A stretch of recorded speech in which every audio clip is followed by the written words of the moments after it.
কেমনে কি ভাই, আসলে আর কারে বিশ্বাস করবে জাতি?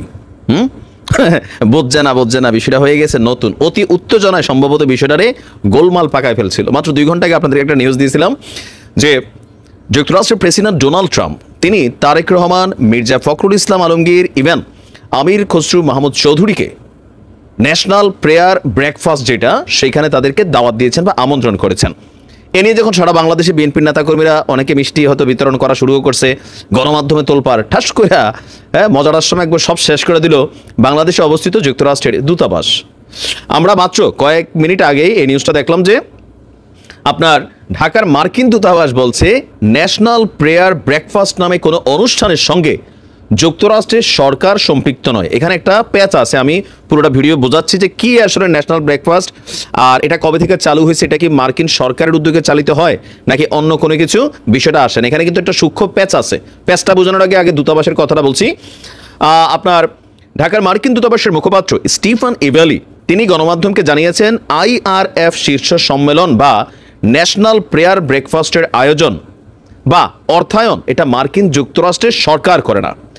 IRF শীর্ষ সম্মেলনটি মার্কিন যুক্তরাষ্ট্র এবং অংশীদার সরকারগুলোর দ্বারা বার্ষিক আয়োজিত আন্তর্জাতিক ধর্মীয় স্বাধীনতা মন্ত্রিসভা থেকে আলাদা, যা জার্মান সরকার বার্লিনে 10 থেকে 11 অক্টোবর আয়োজন করেছিল।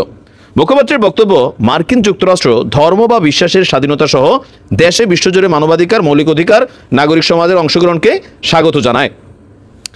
আর মার্কিন সরকার, আমি তো বলি পুরোটা ভিডিও শুই নেন, এটার আসলে পেজটা কোথায় লাগছে সেটাও বিএনপিকে আমরা বুঝাই দিচ্ছি।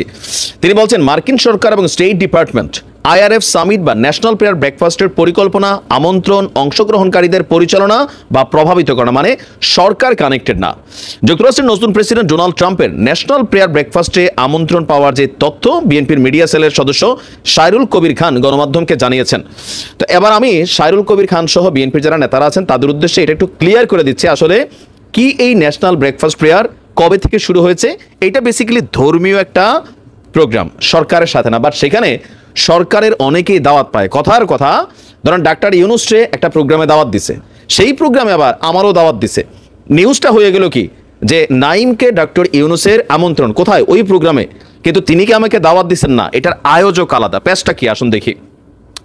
আপনার আমরা দেখছি 1935 সালে এপ্রিল মাসে ওয়াশিংটনের সিয়াটলে 19 জন ব্যবসায়ী এক সংকটময় পরিস্থিতিকে মোকাবিলা করতে একত্রিত হন। তো প্রায় 2000 বছরের পুরনো এক গল্পের কাছে তারা ফিরে যান। গল্পটি যীশু খ্রিস্টের, এবং এটি শুরু হয়েছিল একটা খাবার টেবিল থেকে, বুঝতে পারছেন, ধর্মীয়। বাইবেলের জন 21 অধ্যায়ের বিবরণ অনুযায়ী যীশু তার কয়েকজন বন্ধুদের তিবেরিয়াস সাগরের তীরে সকালের খাবারের আমন্ত্রণ জানান। সেই ব্রেকফাস্টে, এই যে ব্রেকফাস্ট এখান থেকে কানেক্টেড, তিনি ঐশ্বরিক শক্তিতে প্রচুর মাছ ধরেন, ঈশ্বরের ভালোবাসা তুলে ধরেন।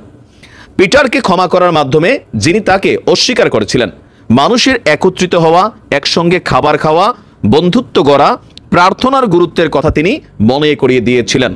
তো সেই যে জিনিসটা, এইটাই আসলে আস্তে আস্তে আস্তে আস্তে পশ্চিমা রাষ্ট্রগুলোতে একটা ট্রেডিশন হিসাবে শুরু হতে থাকে।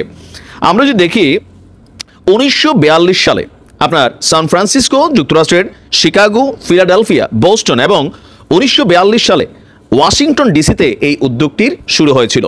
মার্কিন কংগ্রেস, সিনেট এবং হাউস অব রিপ্রেজেন্টেটিভেও এমন ব্রেকফাস্ট দল গঠন করা হয়।